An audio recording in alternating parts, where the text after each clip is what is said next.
Good day, everyone, and welcome to the Post-Roe Show. I'm Nicholas Check. I'm Becca Compton. And today we're going to be debunking pro-choice arguments.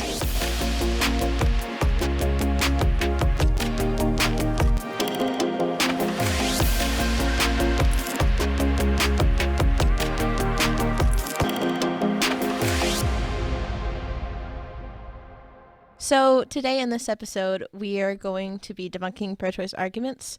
These are some of the most common ones that we have heard in person.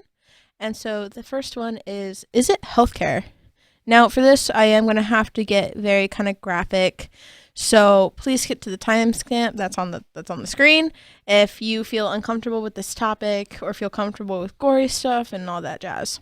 So the most common types of abortion are the pill and surgical up to 14 weeks.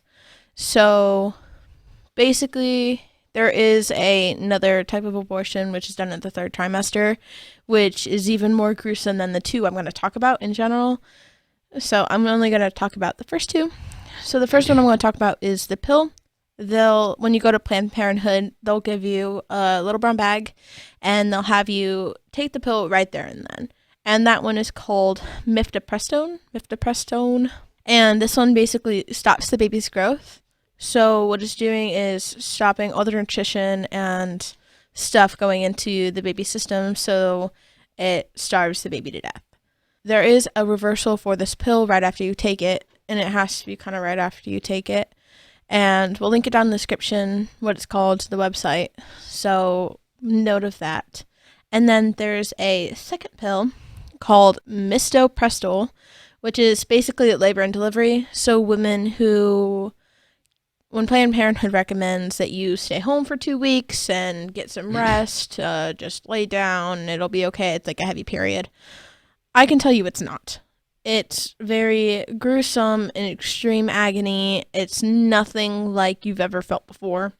And women who can't stay off those 1 to 2 weeks to start feeling better, they have to go into work or do whatever they need to do in their lives. And when it's basically labor and delivery, so when they basically give birth to the baby in the bathroom, it's extremely traumatizing and extremely bloody and gory and painful. It is not a good experience as they might say the pill might be.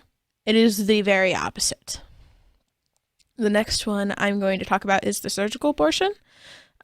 This one, they prefer you to be under 12 weeks for this procedure because that's just the easiest time so that you can do it basically all yourself. If you are 12 weeks to 14 weeks, the procedure will take longer and you'll have more prep stuff. And you may need to ride home because you'll be not able to drive yourself after that. So typically during this abortion, you'll go into the surgical room. The doctor will either have an ultrasound or no ultrasound. They won't let you see it. So they won't let you see your baby beforehand. Even through the counseling and stuff, they will not let you see your baby. If it's ultrasound guided, a doctor will use forceps to either crush the baby's skull or hold the baby's skull in place while they go and rip the baby apart and suction it up. Basically, in terms, a doctor is there to end your life by crushing it and tearing it apart.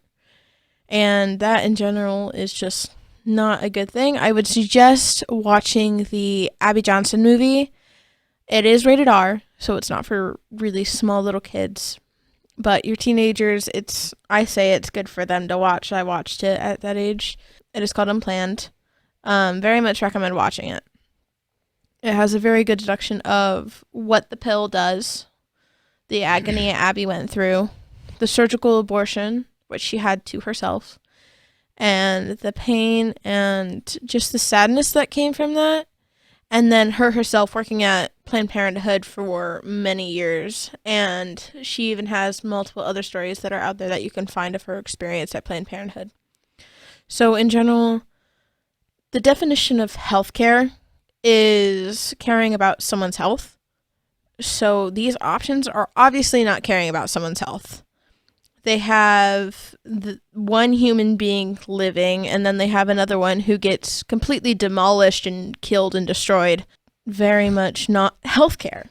And if it's in the risk of the mother and the baby's life, if it's an in-between debate between them two, usually the smaller one doesn't survive and the weaker one, so typically the baby doesn't survive. But having the baby die of natural death is way better than killing it forcefully and almost like unwillingly.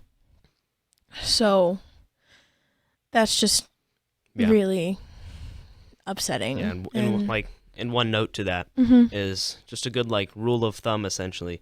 Healthcare's purpose is to help a life, but abortion is the one procedure that is only deemed successful when it has successfully taken a life. Quick slip up. We meant that Abby Johnson had one surgical abortion and she had one abortion pill. All right. And the second argument we have is pro-life just pro-birth? Or people claim it often is. So at first glance, pro-birth doesn't sound inherently bad. We're all for like repopulation. We kind of need people to be born for society to be sustained. But when people say pro-birth, they typically mean that you're only supportive of someone being born.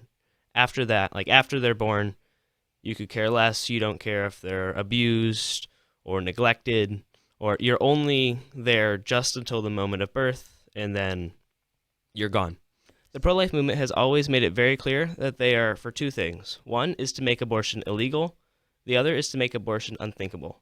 Unthinkable means we have to provide the resources that women don't feel like they have no other choice but to get an abortion. So the pro-life movement has been very supportive of putting pregnancy resource centers all around America. Like we have a local pregnancy resource center around here. I've also spent the past 4 years or so volunteering at our local food pantry. These are all different ways we can support low-income families who want to be able to raise their kids, but that way they don't feel like they have no other choice but to abort their kids. So the thought of saying like that we're only pro-birth, it doesn't line up with the facts of how many pregnancy resource centers and resource centers, like just in general, that the pro-life movement has put out there. They're not like, we do not neglect the children as soon as they are born. I'm very much for pregnancy resource centers. I think they're amazing. I think if you have one in your area, whether you're pro-life or pro-choice, I think you should consider donating whatever resources you have. Because like to an extent, when people say like pro-choice, if you're pro-choice, that means there's got to be options, right? You can't just be pro-choice for one choice. That means you're pro whatever that choice is. So if you say, I'm pro-choice, but you don't support pregnancy resource centers, that means you're only supporting one choice, which is abortion. That would be pro-abortion. So I would suggest, even if you are pro-choice, try to put some resources towards your local food pantry or your pregnancy center, just to get out there and help, because we all need to. We don't want low-income people to have abortions. We need them to have the support that they need. But in total, I think just based on how much resources are put out there just by pro-life organizations, I think it's obvious that we're not just pro-birth. We are pro-life. Very much so. This also ties into the topic of the foster system, of pro-lifers not caring about the foster system, of how messed up it is or anything like that. Well, along with those, pregnancy centers are a huge help along those lines, and same with food pantries and all that stuff helping low-income families. There's also people in the foster system, parents, who don't get kids. I know of a specific couple who has been in the foster system for like 6 years, but they haven't had any babies yet. There have been no children to adopt for them. So women who think that if they choose adoption and giving their baby away, that they think that there's going to be no parents, the parents are going to be all in it for the money, they're going to abuse my child, neglect my child, instead I should just get an abortion instead of having my children go through that trauma. Well, there are parents who are out there who very much want children, who very much want to love and carry your child, and they want to make your child feel loved.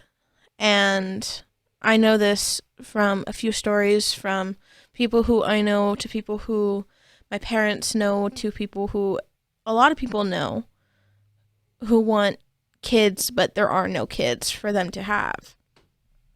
One last thing, us pro-lifers also can't fix everything. We can't fix how the foster system works. It's a government-run thing, so we can't all do that. It's an example is how a cancer association can't focus on multiple things at one time. They're there just to find a cure for cancer, or they're to help people with cancer. Exactly. It's the same thing with pro-lifers. We want abortion to become unthinkable, and we want it to be illegal. That is our goal. So we can't figure out multiple things at one time. Same with cancer associations or diabetes associations, all those things. Exactly. There's a lot of issues, and we can only work towards so many. Yes. And when you got a movement dedicated specifically to ending abortion and providing resources for the people who then have kids, there's only so much time you can develop pushing for better foster system. Mm-hmm. And we're all for it. Absolutely. Yes. I think the foster system needs reformed in some way. I think it definitely needs some help. 100%. But we can't. There's only so much we can do at the current time. Yeah, we can't do everything about it. All right. Another argument we tend to hear is that abortion is a religious argument. And there's two different ways you can tend to hear that. You can hear one way people say, well, you can't impose your religion on other people. So, like, they'll say something, or it's some people have religions that say abortion is okay, so we can't tell them they're wrong. Well, okay. So, first of all, it's not a religious argument. It's a human's right argument. If you look at human rights issues all the way back to slavery, people looked at the slaves, and in order to be considered a person, you had to be a human plus not a slave. Or you had to be, when you had issues with racism, you had to be a human plus black to be considered, to have full worth. Black people were considered less than human. Or you had even women's rights movement. You had to be human plus man to have full rights. Anytime you put human plus something to be considered a human, you come up with some human rights issue. And that's exactly what's happened with the whole abortion situation. We've deemed that now, in order to be human, everyone has their own opinions on it. It's either you have to be human plus viable, or you have to be human plus born, human plus 26 weeks old. But 26 weeks doesn't make you any more human than 25 weeks. Human plus conscious. There's this whole range of when your humanhood, your personhood just magically begins. So you have to look at not so much at, if you look at it from a lens that's not so philosophical or religious, you look at basic science facts. What's a human? Okay, someone with human DNA, both chromosomes from their parents and their mom and their dad. Okay, there's our human. Anything that falls under that category should be given the same rights as all humans. If you try to add that plus, now there's a whole group of humans that are now being discriminated against, and it's dehumanizing. So to put it as a religious argument, it's not my religious belief that someone with human DNA is human. It's science. I don't think we need to apply religion to it so much. It's just to say, well, you can't put your religion, and it just doesn't quite work. And to say we can't impose our religious, so you say, some people say abortion's okay, so we can't impose laws against their religion. Well, I mean, you can't just come up with your own religion saying that murder is okay, and we can't tell them that is okay. Well, your religion says that's okay, so we can't tell you that's wrong. No, we have laws there to protect human rights. One human right is the right to life. If you're a human, and we look at it scientifically, you should have it from the moment of conception. Very much so. Then another argument you very much commonly hear is my body, my choice. This is probably the one most Ding, ding, ding. common arguments ever is my body, my choice. Slap it on a bumper sticker. Well, if we're talking about science, it is scientifically not just your body. This human being that's inside of you, yes, has its own heartbeat, it has its own DNA, it has its own fingers, it has its own 10 fingers, 10 toes, adorable little human. So it is not just your body. You're helping to nurture and grow this being inside of you. It should be a thing that's appreciated, not something that can... That will hinder you. Yeah, not something that can hinder you. That's the word I was looking for. Yeah.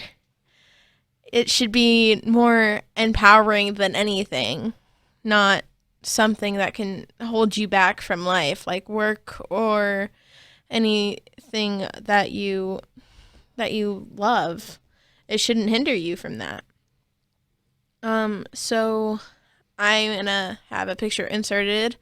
So this is a pregnancy chart of what the stages of your baby is. So at 4 weeks, it's just this kind of little thing, and then at 8 weeks, it's growing, and you can see its little arms. You can see its little eyeballs forming. You can have its little head, and actually at 8 weeks, sometimes 7 weeks, you can detect the heartbeat. So that human being right there already has a beating heart. And so at 12 weeks, you can see it has full arms, it has legs, some torso, its own little head, and then from there on, it just keeps getting bigger after each week. You can see the progression of how big it gets slowly and surely. So again, my body, my choice. It is not just your body. It has its own heartbeat, DNA. Scientifically, it has all this stuff. Not just because it's our opinions. It's scientific fact. Also, quick, like you were saying about it being empowering. I just like to say, moms are like the most like kick butt people of all time. Like if you're a mom out there, if you're my mom, hi mom. Genuinely, you guys rock. I mean, you're just the coolest. Mm-hmm. I mean, like, any kid you have, they're gonna grow up looking up to you. Like, you're so cool. Whether they admit it or not. I know. Sometimes they may be that rebellious 3-year-old or 13-year-old. Either or. Either or. Yeah, but it's definitely an empowering thing instead of a thing that should make you feel down about yourself or something that isn't special that you have. And so, just because I don't want to leave anyone feeling out, but I do. Yes. I do have a very special place in my heart for good dads, too. I'm just going to say, I like dads. Dads are cool. We got Becca's dad behind the camera. Yeah, but honestly, parents, they're rock stars, genuinely. Anyone who's willing to devote their life entirely just for the benefit of another person's life, like, you don't really get anything out of having kids. But all parents who do that is the most noble thing you could do with your life. And not to mention Rihanna, who surprised everyone at the halftime show pregnant. Look at her go. Bravo. She is pregnant and living her life to the fullest. All right, cool. All right, final argument. Final one. I like this one. Why do you even care? I mean, have you been? I don't know if you've been asked that one. I've definitely been asked. I think so. Yeah, I definitely have. The argument of why do I care if it doesn't affect me? Someone gave me an example. They're like, let's say there's someone 1,000 miles from here. They just had an abortion. Why do I care? That will never in any way, shape, or form have an impact on my life. And I said, you know what? You're right. It won't. Realistically, it doesn't have so much of an impact on my life if, like, some random person I will never meet has an abortion. And I said, let's say there's someone 1,000 miles away from here who, let's say it's a kid, let's say 5 years old, has abusive parents. Should we do anything to stop it? Said it doesn't affect me. And there's just that stall. We all have a moral obligation to help people. If you see someone being abused, you don't just go, well, I mean, they can do as they please. If it doesn't affect me, I'm not going to do anything. Really, you can't just turn a blind eye when you see things going wrong. Sure, technically, there's many abortions that don't directly impact me, but I care because I think everyone, whether I know them or not, should have the same rights to be protected. You just can't. Just because it doesn't directly impact me doesn't mean it doesn't impact anyone. It's impacting tons of people. I don't know the numbers of how many abortions are a day, but it's no small number. No. There's hurt day after day because of abortion, lives lost. We can't just turn a blind eye because we're selfish enough to just say, well, it doesn't impact me. Mm-hmm. Well, regardless of it, we all have a moral obligation to fight for what's right. Yep. Well, how about that? Becca, Yeah. we got through them all. With minimal tech it. issues, except for when we forgot to turn on the mics in the beginning and we had to start all over. I did want to say, like and subscribe. I mean, you're not obligated to, but you know what? It definitely makes us feel a little happy. We see that, we're like, oh, yo. So we got, like, literally every like. And commenting, too. Yeah. Oh, yeah. Like, every single like brings a smile to my face. And I'm always like, is today the day? Is there another like? Is there one more subscriber? And share it with any of your friends, too. Like, regardless of their pro-choice or pro-life. I know it's hard to talk about this topic with other people, but it's necessary. We can't just not talk about it. So share, like, comment, subscribe. If you have any comments, if you think, hey, they could have done this better, go ahead and tell me. But leave a little smiley face that way. No, you're not just being mean. Yeah, but critiques are always great. Yeah, if you have any questions you want for us to answer in future videos, please leave that there. If you simply just liked it, just tell us. I mean, it makes me happy. Yeah. As for thank yous, I do want to give a shout out to Holy Family Radio for having us again. Yes, this place is thank you so much. Still great. I love it so much. It's nice to have actual equipment. When I was first thinking about that, I was like, man, wouldn't it be cool to do something like this? And I didn't want to be sitting at home on my laptop with my junky little laptop mic. And just sitting at home and doing it. This is a very good setting. Mm-hmm. Do you want to thank, I don't know if he lets me use his name. I haven't asked him if he wants to. Thank you to our editor. Our tech guy. Our He's editor. Thank awesome. you to him. He's fantastic. He's awesome. He did a fantastic job. Deacon on Jeff Compton's everything cool. He He's recording here for us. But thank you, Dad. Yeah, our editor's awesome. I'll ask him in the future if we can say his name. If you can put your name there, put it right here. What your name is, Mr. Editor or Mrs. Editor. I guess it could be either, but editor. You know who you are. And thank you all you guys for watching. You guys have a great day. God bless. Bye.